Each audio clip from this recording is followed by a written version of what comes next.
Hey guys, alright, today we are back with another extra credits video, this time continuing the D-Day series, of course. D-Day, La Résistance, Extra History, Part 3, Part 3. Or if we want to speak German, no, fuck. Eins, zwei, drei. Drei. My pronunciation on German is very bad. My French is a lot better. That's still not good. But yeah, let's go ahead and just get into the resistance. The French resistance is what I'm going to assume this is because, you know, La Résistance, obviously this is so centered on D-Day. Knowing extra history, though, I feel like they might make a brief mention like, oh yeah, France wasn't the only place rebelling, but this is going to be our focus for today. I'm going to expect that a little bit because I trust extra credits, but I also wouldn't be surprised nor would I be upset if they don't mention the other places that rebelled even briefly. If they just entirely focus on the French resistance and don't even make a brief mention of them, that's fine. Because this is D-Day, so France focus. I'm rambling here. Let's watch the video. June 5th, 1944. A group of French farmers huddle around a radio tuned to the London broadcast. If they're caught, they will be thrown in prison, perhaps tortured, perhaps even executed. But they listen anyway, and then they hear it. A single line from a French poem. Passons manque d'une langue monotone.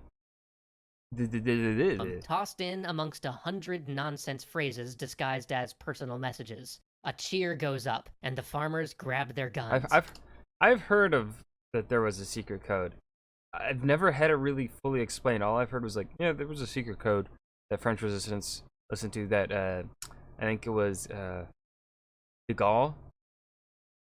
It was de Gaulle, I think, had it said. I think he was the one that said it, maybe. I don't know. I don't remember. I just know Charles de Gaulle frequented French radio to try and get some resistance going. That was their signal. The liberation starts tonight. Woo! La libération. La libération. Dude, words are hard today. This episode is sponsored by Wargaming. New players can download World of Tanks and use the code NEPTUNE for free goodies. Link in the description. 4 years before the Normandy beach landings, the French government signed an armistice that turned all of northern France into a Nazi-occupied zone. They insisted that surrender was the only way to save their people from being crushed by the unstoppable German war machine. But from the first moment that German army boots marched down the streets of Paris, resistance groups began to spring up all over France. The early resistance groups were small, disorganized, and independent. They had enthusiasm, but no direction. Now, I think it's hard to say, of course, because it didn't happen. However, I do not believe Hitler ever would have really cracked down to, at least when we compare it to the treatment of Eastern Europeans, the Slavic people, and the Jewish people. I do not think the French would have ever come close to that kind of treatment. Because there are certain groups of people that Hitler viewed as more equal to the Germans. Now, I don't think the French were quite up there. The English, I believe, were right up there with the German people because of common descent. The French, I think, might have been one rung lower. And I think English may have also been one rung lower than the German Aryan people. I can't remember. It's been a while since I've seen this. But, yeah, the French, while having lots of hatred towards the Germans, and the Germans having lots of hatred towards the French, because 1870, and then World War I,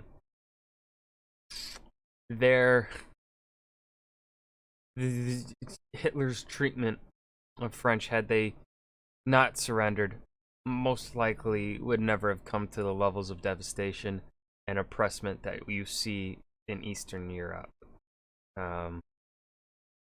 But this is just, you know, it obviously didn't happen, so we won't know whether or not I'm right or wrong. Other than a burning desire to kick the Germans out of their country. And there were not many of them. Most citizens chose to put their faith in what remained of the French government, which had fled south to the city of Vichy. They claimed to control unoccupied southern France, but really they just did whatever the Germans told them to do. Yeah, the early resistance.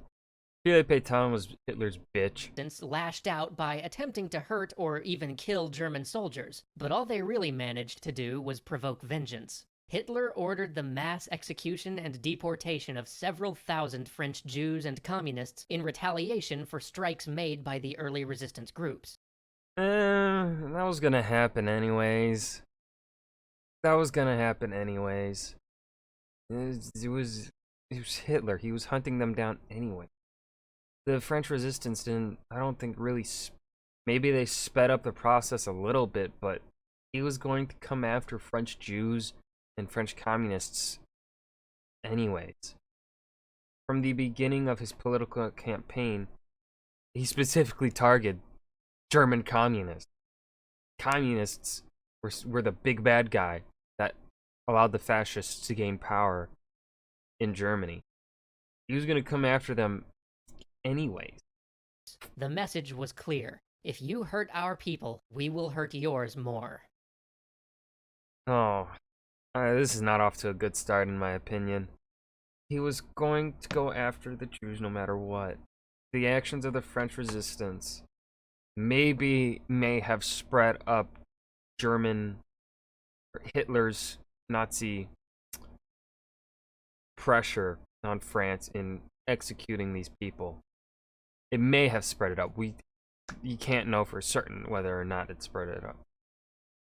But based upon the context of World War II and Hitler's views on the Jewish people and communists, they were going to get targeted no matter what. So this is, I don't want to say it's blatantly, it's not wrong, but it's definitely not right.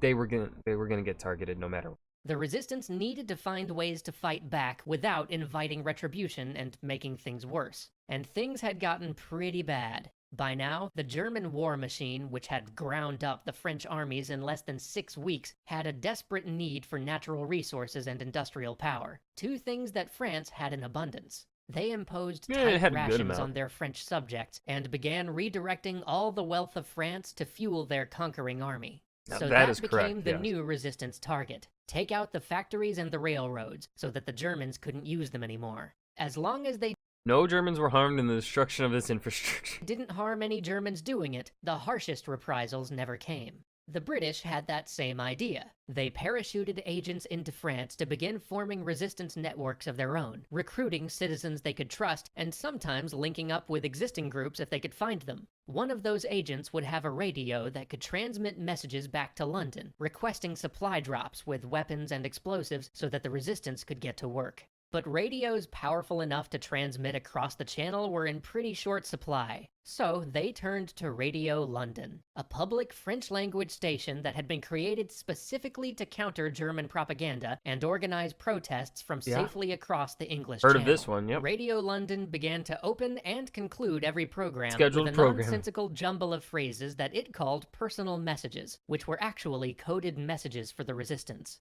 The radio operators hiding in France would contact British headquarters with the requested supply drop and give them a random phrase like, "Pierre says hello." Then, instead of resistance members coming back to the safe house for updates every night, they could just listen at home on their radios. If Pierre said hello, they would head to their prearranged drop point. This radio system, the same one that would be used on D-Day to call the Normandy resistance cells to action, was operated by yet another group devoted to the liberation of France, the Free French. Back when the Germans had taken over northern France, a little-known general by the name of Charles de Gaulle escaped across the Channel to England. He had been appointed to government office only 12 days before, but now found himself faced with the prospect of watching his country and the government he was supposed to serve surrender to Germany. De Gaulle would not have it. He got on the British radio. It's crazy to think that had this not happened, the political career of Charles de Gaulle may not have ever happened. Like, de Gaulle may never have become president of France had this war never happened. That's just a thought that just came into my mind. Weird to think, because Charles de Gaulle is a very significant figure for French politics. And for Algeria, too. I think it was Algeria. Yeah, it was and Algeria. called for all of France to rise up and fight. He invited all the soldiers who had fled from the invading Germans to join him now in London to regroup and take their country back. And he vowed to keep speaking on the radio so that those who couldn't leave France would know that the flame of French resistance still burned bright. Inspiring words, but very few people heard them. Most French people weren't exactly in the habit of listening to British radio broadcasts at this point, but those who did began to spread the word. Of 100,000 French soldiers who had escaped to Britain, 7,000 decided to stay with de Gaulle. It was small, but it was. That's not all. That is very small.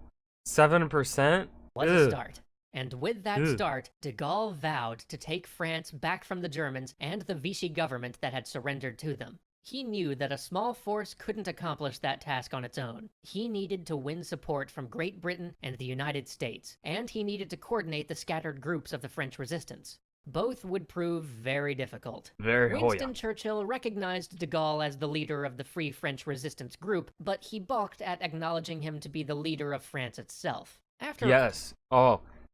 I love that distinction. After all, de Gaulle had never actually been elected leader of France, and now here he was trying to claim the right to lead a country that he couldn't even set foot in because its official government had sentenced him to death.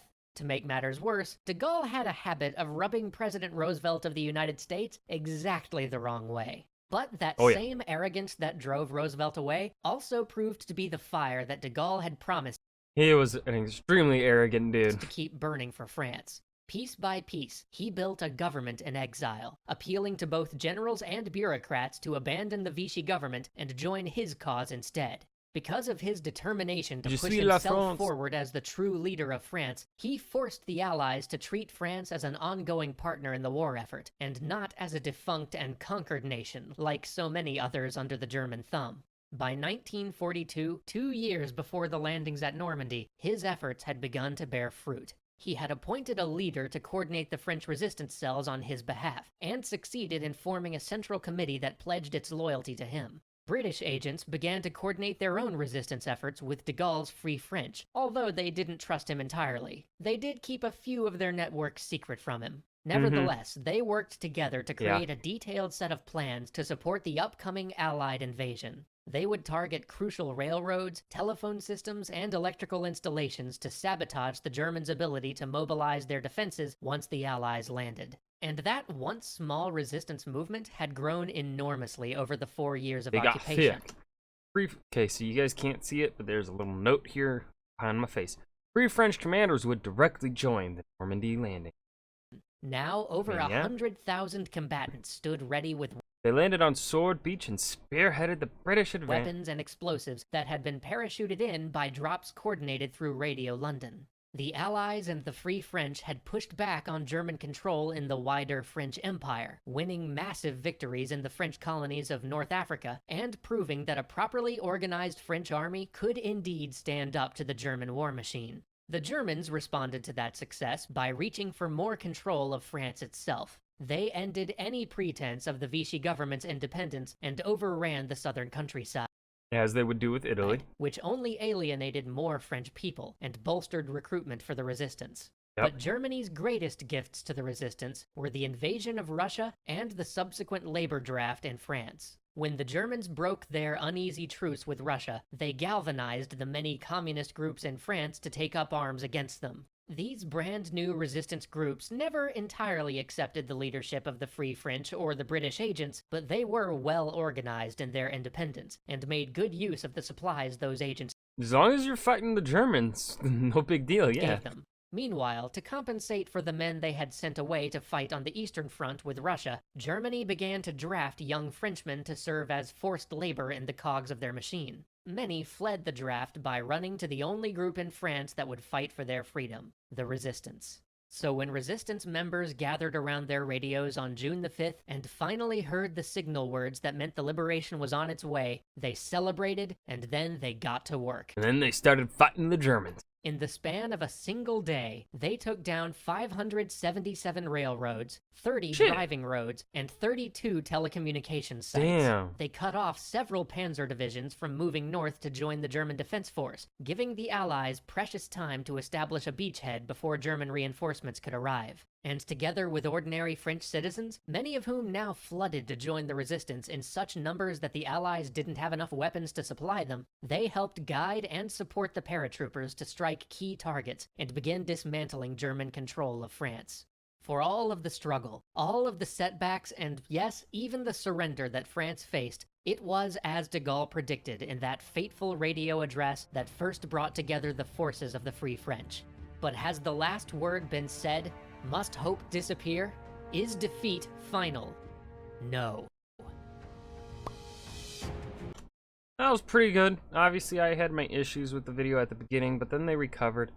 I think aside from that mistake, I guess I would say, at the beginning there, where they kind of painted Germany's targeting of Jewish French Jews and French communists as a result of French resistance movement.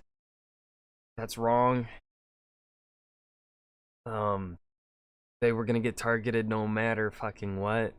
I wholeheartedly believe that they were just gonna. That's what it was happening to German Jews and German communists, Polish Jews and Polish communists. You know, it was happening everywhere. It was going to happen to France no matter what. But aside from that, this video is pretty good. I hope you guys enjoyed. Remember to hit that like button and subscribe for more, and I will see you guys in the next video. Peace.